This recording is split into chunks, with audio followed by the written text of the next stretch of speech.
বিশ্ব ভালোবাসা দিবস উপলক্ষে দর্শনার্থী শূন্য মানিকগঞ্জের ঐতিহ্যবাহী বালিয়াটি জমিদার বাড়ি। এ বিষয়ে বিস্তারিত জানাতে বালিয়াটি জমিদার বাড়ি থেকে সরাসরি যুক্ত হচ্ছেন প্রতিনিধি সুজন খন্দকার। সুজন খন্দকার, প্রতি বছরই কি এমন ফাঁকা থাকে নাকি এখন দুপুরবেলা বলে দর্শনার্থীরা আসেননি, বিকালের দিকে আসবেন, কি অবস্থা? প্রতি বছরই এই সময়টা আসলে বালিয়াটি জমিদার বাড়ি এমন ফাঁকা থাকে না।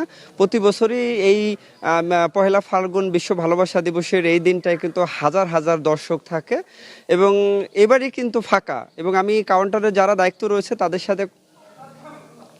সাথে মূলত কথা বলেছি।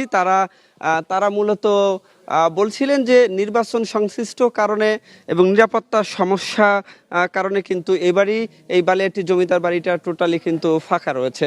আমার সাথে এই মুহূর্তে একটা কাপড় আছে, আমি একটু তাদের সাথে কথা বলতে চাই বিশ্ব ভালোবাসা দিবস উপলক্ষে। ভাইয়া এইদিকে একটু, আপু কি বলবেন আসলে বিশ্ব ভালোবাসা দিবস উপলক্ষে? আজকে তো শুধু বিশ্ব ভালোবাসা দিবস না, আজকে পহেলা ফাল্গুনও। দেখতে পাচ্ছেন ওর কালার ভ্যালেন্টাইন, আমার কালার ফাল্গুন, এভাবেই আমরা আর কি পড়েছি। আর ভালোবাসা দিবস বলতে আমার কাছে প্রতিদিনই ভালোবাসা দিবস মনে হয়। শুধুমাত্র হাজব্যান্ড ওয়াইফ বাচ্চা কাচ্চা নিয়ে না, বাবা মা ভাই বোন যারা আশেপাশে ভালোবাসার মানুষ আছে তাদেরকে নিয়ে আমাদের ভালোবাসা দিবস।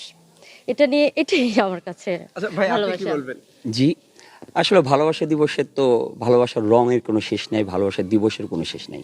আমরা সাধারণত 14 তারিখটাকে ভালোবাসা দিবস হিসেবে নিই, তবে আমার মনে হয় প্রতিটা দিনেই ভালোবাসা দিবস হিসেবে পালন করা উচিত। আর পাশে যদি প্রিয় মানুষটা থাকে, ভালোবাসাটা আরো রঙিন হয়। জি, ধন্যবাদ আপনাদেরকে। যে আসলে শুনছিলেন, আসলে আজ থেকে প্রায় 200 বছর আগে রাজা গোবিন্দরাম সাহা কিন্তু এই বালিয়াটি জমিদার বাড়ি তৈরি করেছিলেন এবং উনি মূলত একজন লবণ ব্যবসায়ী ছিলেন। তারপর থেকে এই বাড়িটি মূলত ওনাদের বংশের আজ পর্যন্ত কেউ নেই।